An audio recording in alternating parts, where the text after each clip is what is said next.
హరే కృష్ణ. ఉద్యోగ పర్వము. ఉద్యోగం అంటే సంస్కృతంలో ప్రయత్నము అని అర్థం అన్నమాట.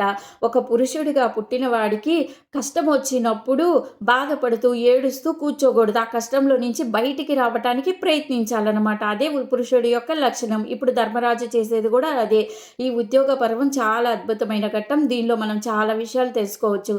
ఎందుకంటే మనకి కష్టం వచ్చినప్పుడు మన వాళ్ళెవరు, పరాయి వాళ్ళెవరు, వాళ్ళ మైండ్ గేమ్ ఎలా ఆడతారో మనం అన్నీ తెలుసుకోవచ్చనమాట. ఇప్పుడు ధర్మరాజు చేసేది ప్రయత్నిస్తాడనమాట. ఇప్పుడు ధర్మరాజు శ్రీకృష్ణ పరమాత్మతో ఇలా మాట్లాడతాడు.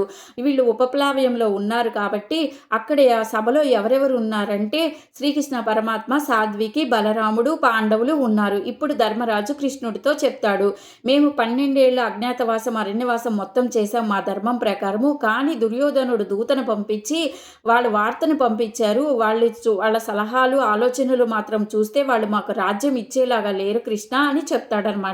ఇప్పుడు శ్రీకృష్ణ పరమాత్మ చెప్తాడు, అవును ధర్మరాజా, నువ్వన్నది కూడా కరెక్టే. వాళ్ళు ఆడిందే మాయాజూదం. మీరు 12 ఏళ్ళు అసలు అరణ్యవాసం చేయాల్సిన పనే లేదు. కానీ పెద్దవాళ్ళు చెప్పారని నువ్వు చేసావు నీ ధర్మం ప్రకారము.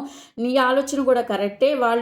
దుర్యోధనుడు ఆలోచన చూస్తే మాత్రం వాళ్ళు మీకు రాజ్యం ఇచ్చేలాగా లేరు అని చెప్తాడనమాట. చెప్పంగానే ఇప్పుడు బలరాముడు మాట్లాడతాడు. బలరాముడు ధర్మరాజుతో ఏం చెప్తాడంటే, ధర్మరాజా, నేను ఒకటి చెప్తున్నాను విను.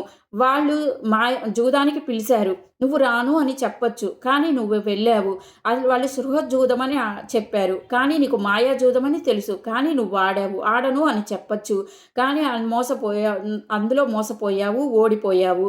వాళ్ళు 12 ఏళ్ళు వెళ్ళమన్నారు, నువ్వు ధర్మం ప్రకారం చేశావు, కానీ వాళ్ళు నిన్ను మోసం చేశారని గెలిచారు అని చెప్తున్నావు కదా.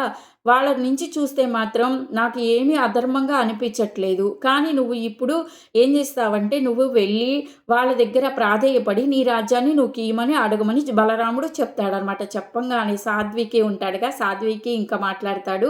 ఆయనకి కోపం వస్తుంది అనమాట.